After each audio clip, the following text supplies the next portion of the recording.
আৰু এতিয়া আমাৰ দলৰ কিছুমান ইণ্টাৰনেল এক্সটাৰ্নেল কথাবিলাক আলোচনা হ'ব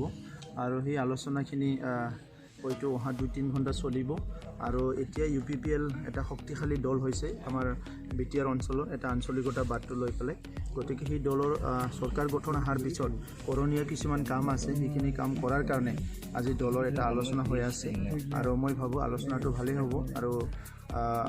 কম সময়ৰ ভিতৰতে এটা কনভেনশ্যন হয়তো লোৱা হ'ব এই কথাবিলাক আলোচনা হ'ব আজি নিশ্চয় এনালাইচিছ কৰিব কি কিয় আমাৰ কিছুমান সিটত হাৰিল কিছুমান সিটত জিকিল কি কাৰণত এইখিনি কথা মানে আজি চৰ্চা হ'ব হিয়াৰিংটো অলপ পিছত এইটো খবৰটো আহিব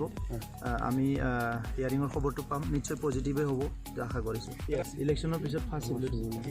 চব দায়িত্বটো এনে ল'লে নহ'ব ৰাইজৰ কাৰণে কাম কৰিব লাগিব আৰু এতিয়া ঘূৰি পৰি যিটো দেখিলেও ইমান অৱস্থা ভাল নহয় ইয়াৰ প্ৰশাসন যিটো যন্ত্ৰ আছে ইয়াৰ লগত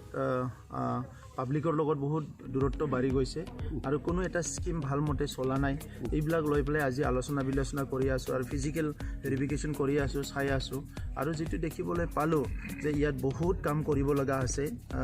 ইণ্টাৰনেল আৰু এক্সটাৰ্নেল ছেক্ৰেটাৰিয়েটখনৰ ভিতৰতো বহুত কাম কৰিব লগা আছে আৰু বাহিৰতো বহুত কাম কৰিব লগা আছে তো সেইকাৰণে আমি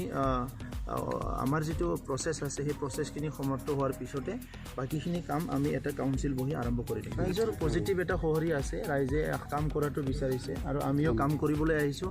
গতিকে কাম কৰিম 2 দিনতে শেষ হৈ যাব